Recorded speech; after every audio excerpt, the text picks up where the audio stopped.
Bonjour Unger, donc sur notre forum, tu as demandé de résoudre l'exercice suivant. C'est-à-dire que tu as x qui est égal à a cos alpha, y et z qui ont ces valeurs, et tu dois démontrer que x carré plus y carré plus z carré est égal à a carré.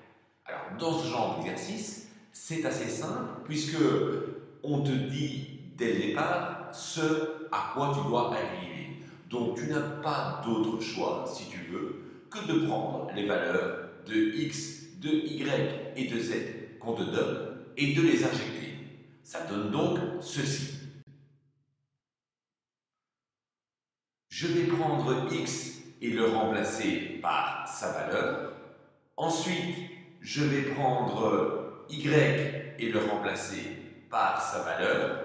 Et enfin, je vais prendre z et le remplacer par sa valeur.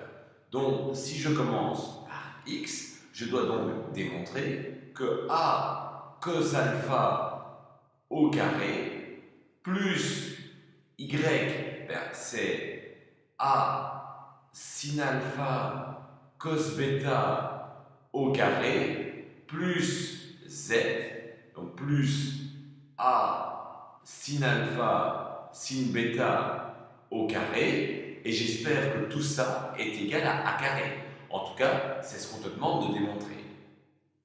Alors maintenant, que vas-tu faire?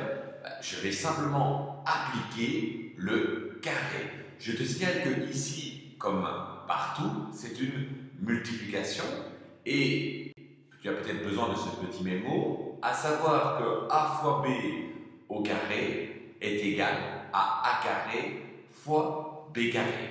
Donc, autrement dit, ceci donne a carré fois cos alpha au carré plus a carré sin alpha au carré cos bêta au carré plus a carré sin alpha au carré sin bêta au carré.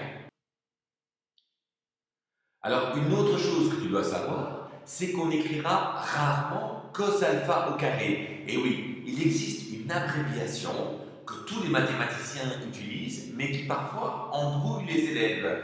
Mais cette notation est pourtant efficace, c'est que cos alpha au carré se note cos carré alpha. Et donc, quand le carré est ici, en fait, c'est juste une convention d'écriture. Cela signifie que c'est cos alpha au carré.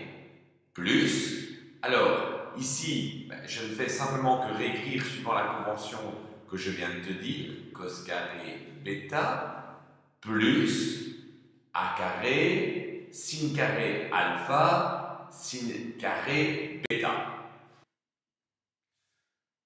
Donc tu dois maintenant démontrer que tout ceci est égal à a carré. Donc en fait, remarque que partout, tu constates la présence du a carré.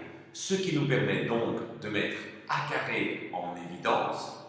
Le voilà. On a donc a carré cos carré alpha plus sin carré alpha cos carré bêta plus sin carré alpha sin carré bêta. Et on doit démontrer que tout ceci est égal à a carré. Ça ne revient à rien d'autre qu'à démontrer que tout ceci est égal à 1. Donc maintenant, nous sommes arrivés à la fin de la première étape de cet exercice. C'était le plus facile. On a remplacé les x, les y par leurs valeurs correspondantes. Et tu arrives à ceci où on doit démontrer que ceci est égal à 1. Donc, comme je viens de te le dire, ta thèse, Unger, a évolué et maintenant tu dois démontrer que tout ceci est égal à 1. Alors, pour ceci, c'est assez classique. En fait, ce qu'on va faire, c'est qu'on va utiliser la formule fondamentale de trigonométrie qui nous dit que cos carré alpha plus sin carré alpha est égal à 1.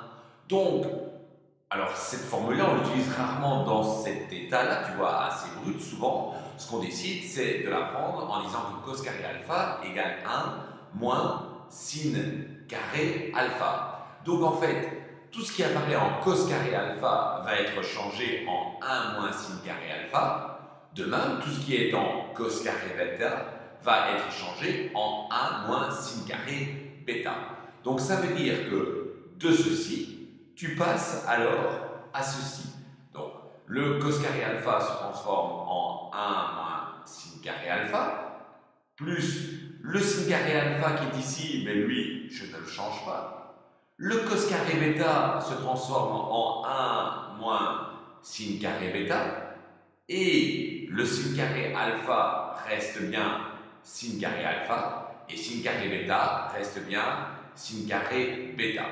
Et tu dois donc, je mets un point d'interrogation normalement ici, parce qu'on doit démontrer que c'est bien égal à 1. Attention, ici on sait bien que c'est ta thèse et donc que tu dois le démontrer. Alors, je vais m'arrêter ici parce que le but de ce forum, ce n'est pas de résoudre les exercices à ta place, et ce n'est pas comme ça que j'ai compris ta question, c'était de te mettre sur la piste. Maintenant, il suffit ici que donc là il n'y a rien à faire, ici tu vas distribuer, d'accord, donc le sin carré alpha, et puis tu vas tout réécrire, tu vas avoir des simplifications, et en principe, je te rassure, ça va être comme ça, il ne va rester ici, dans ces termes, tout ça tu vas arriver à démontrer que c'est égal à 1. Voilà Hugues, écoute, j'espère que c'était très clair, merci de ton intervention, et j'espère t'avoir éclairé. À bientôt peut-être, si tu as de nouvelles questions. C'est vrai, la trigonométrie, c'est un sujet assez difficile, mais c'est un plaisir de pouvoir t'aider.